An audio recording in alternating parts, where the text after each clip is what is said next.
Computer तो हमारे चारों तरफ हैं, है ना? इतने ज्यादा कि हम उन पर ध्यान तक नहीं देते। पर असल में ये मशीनें हैं क्या? चलिए आज इसी बात की तह तक चलते हैं। जरा 1 मिनट रुककर सोचिए, आज सुबह से लेकर अभी तक कितने कंप्यूटर इस्तेमाल हुए होंगे? इसका जवाब हो सकता है थोड़ा चौंकाने वाला हो। सबसे पहली चीज, सुबह की शुरुआत ही एक कंप्यूटर से होती है। जी हाँ, वो अलार्म क्लॉक जो रोज सुबह हमें जगाती है, वो एक छोटा सा कंप्यूटर ही है। और उसके बाद हो सकता है कॉफी बनाने वाली मशीन, उसने एकदम सही तापमान और सही समय सेट किया। ये भी एक कंप्यूटर का ही काम है। और फिर गाड़ी का डैशबोर्ड जो स्पीड से लेकर इंजन तक सब कुछ मॉनिटर करता है।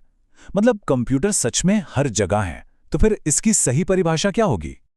तो ये तो पता चल गया कि कंप्यूटर हर जगह है, पर ये सब काम करते कैसे हैं? चलिए अब इस मशीन के काम करने के तरीके को थोड़ा और करीब से समझते हैं। आखिर ये है क्या और कौन सी चीजें से कंप्यूटर बनाती है? तो सीधी सी बात है, कंप्यूटर एक इलेक्ट्रॉनिक डिवाइस है।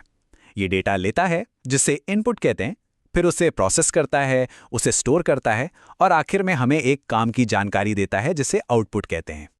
और ये पूरा काम एक 4 स्टेप के साइकिल में होता है। पहले इनपुट, फिर प्रोसेसिंग, उसके बाद आउटपुट और आखिर में स्टोरेज। बस यही है कंप्यूटर के काम करने का बुनियादी तरीका। अच्छा, तो ये 4 स्टेप का प्रोसेस तो समझ में आ गया, लेकिन एक कंप्यूटर ये सब अकेले नहीं कर सकता।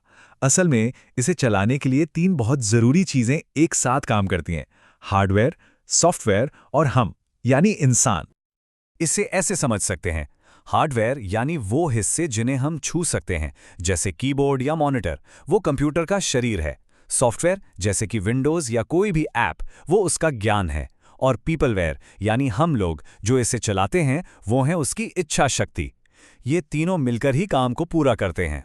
अब बात करते हैं कि कंप्यूटर इतना शक्तिशाली क्यों है। सच कहूं तो इसकी कुछ खासियतें किसी सुपर पावर से कम नहीं है। सबसे पहली सुपर पावर है इसकी रफ्तार। सोचिए, एक कंप्यूटर 1 सेकंड में लाखों कैलकुलेशन कर सकता है। ये एक ऐसी तेजी है जो इंसानी दिमाग के लिए लगभग नामुमकिन है। और रफ्तार के अलावा भी इसमें बहुत कुछ खास है, जैसे कि इसकी एक्यूरेसी, ये हमेशा सही नतीजा देता है। इसकी स्टोरेज कैपेसिटी, जिससे ये बहुत सारी जानकारी जमा कर सकता है। और इसकी वर्सेटिलिटी, मतलब ये एक साथ कई तरह के काम कर सकता है। और तो और ये कभी थकता नहीं, बोर नहीं होता, अपने काम अपने आप कर लेता है और इंटरनेट से भी जुड़ सकता है। इन्हीं सुपर पावर्स की वजह से आज कंप्यूटर्स हमारी दुनिया के हर कोने में मौजूद है, क्लासरूम से लेकर अंतरिक्ष तक। अगर शिक्षा के क्षेत्र में देखें तो ई लर्निंग और स्मार्ट क्लासरूम्स कंप्यूटर की ही देन हैं। इनसे सीखने सिखाने का तरीका पूरी तरह से बदल गया है।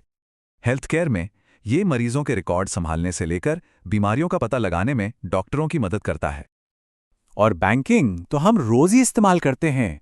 एटीएम मशीनें और ऑनलाइन लेन देन, ये सब कंप्यूटर के बिना तो सोच भी नहीं सकते। और एक बहुत जरूरी बात है कि टेक्नोलॉजी सबके लिए हो। स्क्रीन रीडर जैसे सॉफ्टवेयर ये स्क्रीन पर लिखी टेक्स्ट को बोलकर सुनाते हैं, जिससे दृष्टिबाधित लोग भी आसानी से और आज़ादी के साथ काम कर पाते हैं। तो कंप्यूटर शक्तिशाली तो बहुत है, लेकिन कहानी यहीं खत्म नहीं होती। इस मशीन के पीछे हमेशा एक इंसान होता है। यहां ये फर्क साफ दिखता है। कंप्यूटर की ताकत है स्पीड, एक्यूरेसी और मेहनत में, लेकिन इंसान की ताकत है इंटेलिजेंस, इमोशंस और इरादों में।